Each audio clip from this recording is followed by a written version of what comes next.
Hey guys, what's up? It's me, Packy, and today we're going to talk about Ron's game and give him some timing tips for two-handed bowling. So let's get into it. Hey Ron, what is up? It is me, Packy, with the house here and trying a little different style, put myself in the bottom corner this time to review your video. But you reached out to us and said that you are a brand new to two-handed bowling. You said you bowled one-handed before, so you got some of those fundamentals we can see here. And I think your game's not bad. It's a great starting position. We're going to talk a little bit about some of the fundamentals of two-handed and how you can utilize them and what's most important for the two-handed game. It looks like your ball speed's not too bad. It's not too slow. Your rev rate's pretty good. And I will compliment you and say probably one of the biggest things that I see with two-handers is they just tend to get around the side of the ball and they just kind of give it the elbow out and they try and hook it with their elbow. But you really keep your hand up in the back of the ball, behind the ball, and that creates a nice smooth reaction for you. So I'll compliment you on that. And now let's get right into the nitty gritty and see what we can help you with. So you got a nice shuffle step, which is one of the harder things. Going from one-handed to two-handed, a lot of people just keep that footwork, but I noticed that you've created a little shuffle step here. Um, yeah, your game looks really good though. The one thing, I point this out to everybody. I will say the two-handed bowling style is a little more, hunched over at the line, but you don't get your back too far down at the line. You got this nice spine tilt. I can see that your leg comes to a nice bend here, and you maintain that pretty well throughout. You do rotate your shoulders across the ball very nicely. Um, but as I said, you have a solid game. The one thing I would like you to add, there's a certain rhythm to it or a certain flow to it. And I just think you start the ball a little late, so you end up playing catch up. So the ball is in a pretty good spot here. We can see, it's about hip level. It's in a comfortable spot.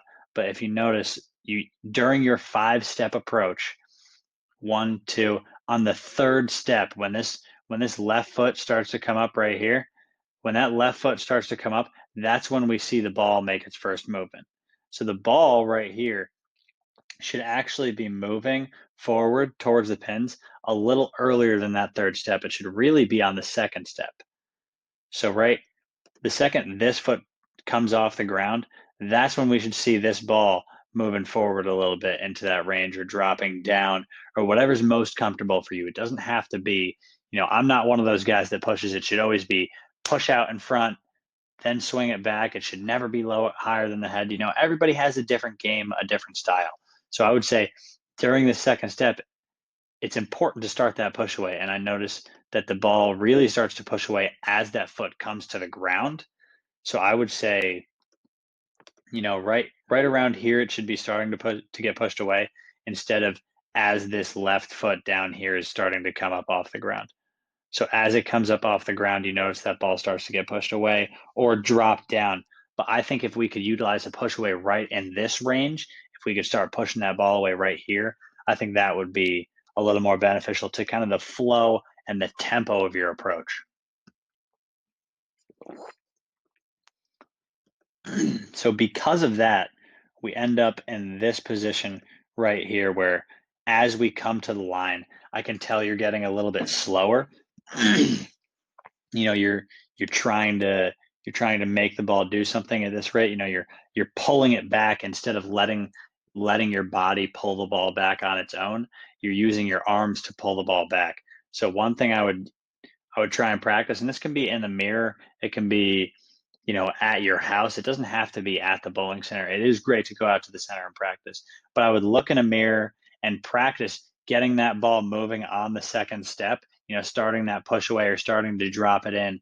That way, you're not forcing the ball up into your swing. Because the swing, in one-handed bowling, the swing is what generates the speed and generates the power. And in two-handed bowling, it's really a lot of your legs. So the faster you can get your legs moving, the easier it is to create that power. So my one big tip for you would be to start that push away a little earlier. That way you can use your legs, because as you come to the line, your legs are moving slower.